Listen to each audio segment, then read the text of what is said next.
worldwide protests and occupation of stock markets finally reached South Africa this weekend. It's all part of the Occupy Wall Street movement. Joining us now on the movement and its goals here in South Africa is Andrew Bennie from the Democratic Left Movement, who also coordinated the South African leg of the protests. Okay, Andrew, thanks so much for your time. Now, we know that Occupy Wall Street began about a month ago in New York, but it's just taken on a life form of its own. 950 cities worldwide, Europe, Africa, even South Korea this last weekend.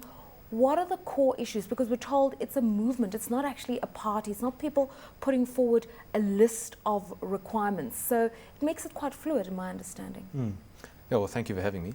I think globally the idea of what it's against is generally greed and inequality, which in turn is then kind of a backlash against the reign of the markets and the dominance that markets have over people's lives these days, and the effect that the markets have in terms of distributing wealth upwards and away from the middle and the working classes.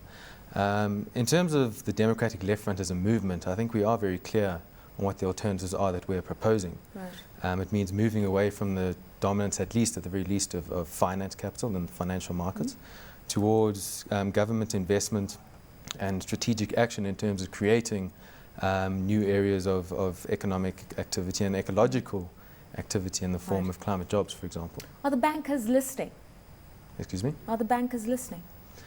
Well, that's a very good question. I think we would have to ask them, but the point is to make them listen. That's the point of building a global movement and building social power. Right. I mean, this whole issue that there's too much inequality in the world, particularly post-credit crisis, that 1% of the world's population is phenomenally rich and then 99% are at the base of the pyramid. I mean, I don't know how accurate those statistics are, because there is still this middle class that somewhere straddles both sides of vulnerability, but also the option and the opportunity to make wealth. What about partnering with traders and bankers and people in high finance to find interesting ways of enriching a broader base?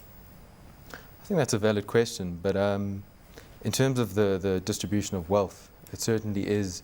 The statistics you mentioned are mostly accurate. I mean, in South Africa, it's something like 10% of the population controls 50% of its wealth. And it's not so much a question of simply asking the bankers and the financial sector to please work with us and be nicer people.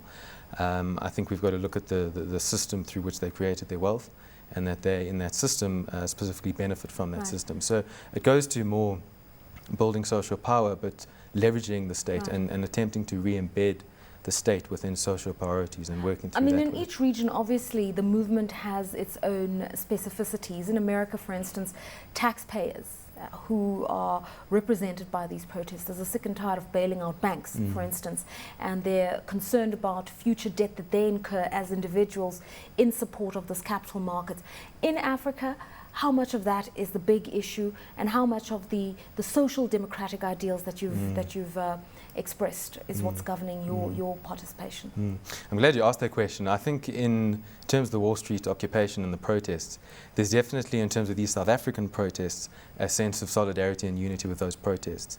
But the second aspect of that is that we're also looking at the specifically South African context, in that when you look at these parts of the world, America, Europe and so forth, it is the middle class who's now kind of suddenly, for want of a better word, since 2008, 2009, experiencing attacks, if you will, on their standards of living and their incomes and livelihoods and so forth. And so for them it's you might want to say, a relatively new phenomenon. But in South Africa we have a long history, as we know, of social struggle, specifically also going back to the struggle against apartheid, which wasn't only a political struggle against the political system, but also in many veins people viewed it as also a struggle against the market and capitalism. So in the South African context now, we've had, since post-apartheid South Africa, going on 17 years, now 40% unemployment. The unemployment rate has increased by 16% since the end of apartheid. So we've had a much longer duration of these conditions, and it shows in the high number of social protests and so forth we have. Andrew, let's talk about creative solutions to dealing with poverty and inequality. You've mentioned that you want to see state-led investments, for instance. Now, some would argue if you look at unit trusts and pension funds, they operate through the capital market to create savings schemes for people who ordinarily wouldn't have those facilities in the longer term. The capital market can work if used correctly, and what we should be doing is having a wider conversation with society about how best they can engage the system for greater benefit. So a simple issue is just get South Africans to save. That should be the rallying call of the JSE. That should be the rallying call of government. We don't actually need government intervention. Definitely. I mean, using the financial markets to constructive ends is hugely important. So with our Million Climate Jobs campaign, a very large section of the idea of how to finance the creation of those jobs in those industries that specifically reduce carbon dioxide emissions is to use finance to carbon taxes on dirty polluting corporations and industries, halting capital flight, as well as transaction taxes on speculative capital inflows to finance those jobs. But also certainly using savings again to finance those jobs. But also when we have such high unemployment and poverty, there's a large group of the population that simply can't afford to save, let alone survive. What about issues like, for instance, tax and capital inflows? I know it's been a highly sensitive issue. There was talk of it from the ANC side, but they seem to have abandoned it. But those are other ways in which you can ensure that this 1 quintile of very wealthy people are forced to give back in some way. I mean, you could go further and be as controversial as Bishop Tutu, for instance, and say there needs to be a wealth tax, for instance. Yeah, well, we would condone that as well. But yeah, I think certainly there needs to be that redistribution of wealth.